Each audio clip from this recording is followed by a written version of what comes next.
Ashamaa harka fuunee hordoftoota daawwattoota Atinaaf miidiyaa jirra jirtu maatiiwwan keenya baga nagaa fayyaa keessan taatanii egaa hunda kan dursu nagaa ofiitii nagaa fayyaa ta'anii jiraachuudhaan hunda dursu baga nagaa fayyaa taatanii isiniin jedha maatiiwwan keenya. Egaa hanqayyuuna kanaatti viidiyoo baay'een hojjetamus baatamuu jirutti warreen na jajjabeessitanii galatooma ulfaadhaan isiniin jedha maatiiwwan keenya.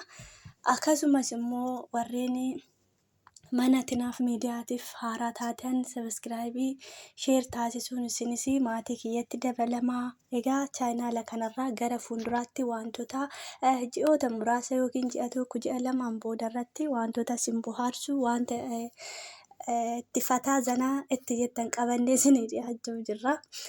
Hangasitti egaa isinis nurraan fagaatiin waanuma hangasitti hojjennu kana irratti nuuf daawwadha akkasumallee laayik sheer taasisaan isiniin jedha.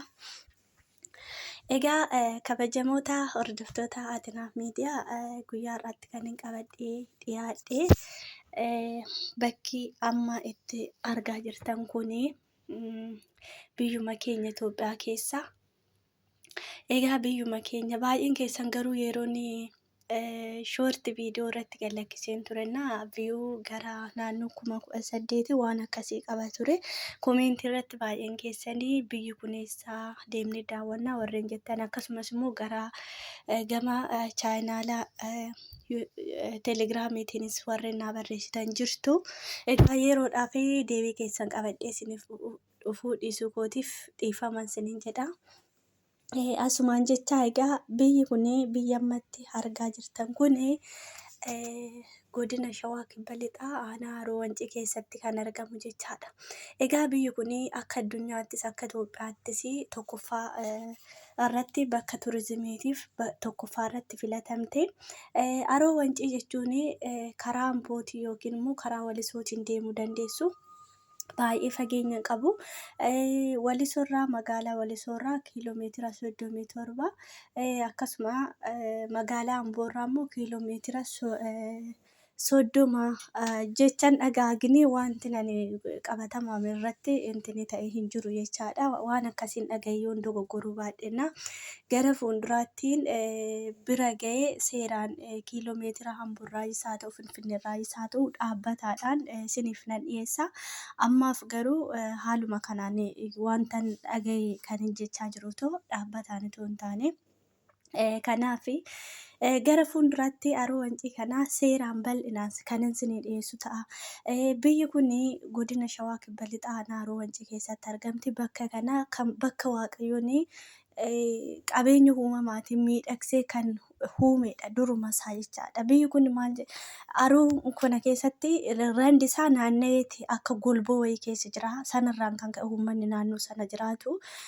Faranjoonni biyyoota garaagaraa Awurooppaarraa Araboota eessarraa deemanii daawwatu jechaadha. Bakka turizimiiti amma itoo hin taaneyyuu duruma jechaadha. Bakka kana sanarraan kan ka'e bakka gurgaaddaa uumamni isaa baay'ee kan nama ajaa'ibu waciitii jedhu ture abboonni keenya jechaadha. Waciitii jedhu amma garuu erga mootummaan kun dhufee daandiin illee karaa manganni karaa Hamboo gara Haroo Wancii nama geessu akkasumallee karaa Walisoo akkasillee harootti nama fidu kan haroo kana nama geessu baay'ee rakkoo ture. Amma garuu hundumti isaa xumurameera. Karaa Walisoo kana hin beeku xiqqoo waan hafu natti fakkaata daandiin asfaaltiin jechaadha. Karaa Hamboo garuu xumuramee jira.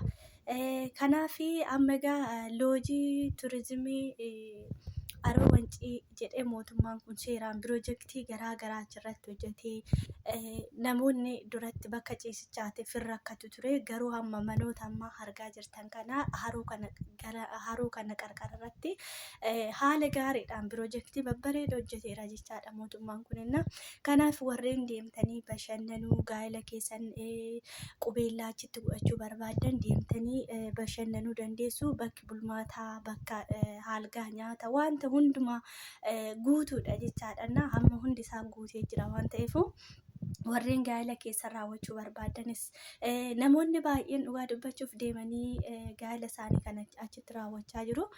Isinillee warreen deemtanii hin argine deemtanii akka ittiin bohaartanii gaa'ela keessanillee akka jetti raawwatu.